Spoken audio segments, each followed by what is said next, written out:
حبار بن اسود نام ہے بندے کا۔ ہجرت کے موقع پر نبی کریم علیہ الصلوۃ والسلام کی بڑی صاحبزادی حضرت زینب رضی اللہ تعالی عنہا، ان کی اونٹنی پروار کیا، حاملہ تھی، ان کے پیٹ میں بچہ تھا، سواری سے نیچے گر گئی، حمل ضائع ہو گیا۔ اسی بیماری میں داعی اجل کو لبیک کہہ گئیں اور ان کی وفات ہو گئی۔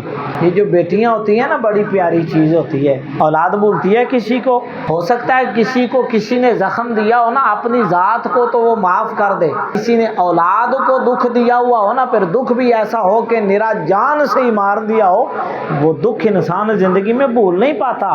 حضرت زینب حضور کی بیٹی، کتنا دکھ ہوا ہوگا، پتہ بھی چل گیا بندے کا۔ 8 سال کا مختصر عرصہ گزرا، جب مکہ فتح ہوا نا، میرے کریم نبی صلی اللہ علیہ وسلم وہاں تشریف لائے، بھاگ گیا ڈر کے وہاں سے۔ ہو سکتا ہے باقی ساری دنیا کو معافی مل جائے، مجھے معافی نہیں ملے گی، اس لیے کہ جو جرم میں نے کیا ہوا ہے نا وہ شاید اور کسی نے نہیں کیا ہوا۔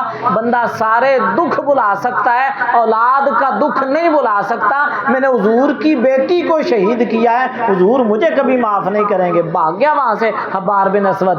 اس نے واقعات سنے، ایک روایت میں اس کی بیوی اس کے پیچھے بھاگتے بھاگتے گئی، اس نے کہا حضور نے تو سب کو معاف کر دیا، حضور نے تو کسی سے بدلہ نہیں لیا، اور اپنے بنائے ہوئے فلسفوں سے باہر نکل کر حضور کی سیرت کو گلے لگانا پڑے گا، تب جا کے کائنات کے اندر انقلاب آئے گا، تب جا کے دنیا کے اندر تبدیلی آئے گی۔ میرے کریم نبی صلی اللہ علیہ وسلم کے سامنے حبار بن اسود کھڑا ہے اور خود جرأت کی حضور کی معافی کے قصے سن سن کے کہ اتنے بڑے بڑے لوگوں کو معافی مل گئی ہے، میں بھی جاتا ہوں، ہو سکتا ہے مجھے بھی معافی مل جائے۔ حضور کے سامنے آیا نا تو حضور کو اپنی بیٹی یاد آئی۔ حضور نے پوچھا حبار تجھے اتنی جرأت ہوئی، تو مدینے میں آ گیا، تجھے خوف نہیں آیا کہ مجھ سے انتقام لیا جائے گا؟ یہ کافر ہے، یہ مسلمان نہیں ہے۔ کافر کی سٹیٹمنٹ سنی حضور کے بارے میں، عرض کی کہ میں نے آپ کی معافی کے اتنے قصے سنے، دل کے اندر یہ امید پیدا ہو گئی اگر حضور نے سب کو معاف کر دیا نا تو حضور مجھے بھی معاف فرما دیں گے۔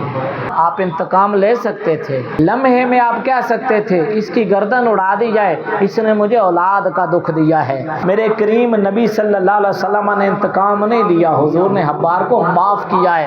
اب ذرا آئے نا اپنی زندگی میں، ہماری جو ناراضگیاں ہیں، کیا حضور علیہ الصلوۃ والسلام وہ جو لوگوں کے دیے ہوئے دکھ ہیں ان سے بڑی ہیں؟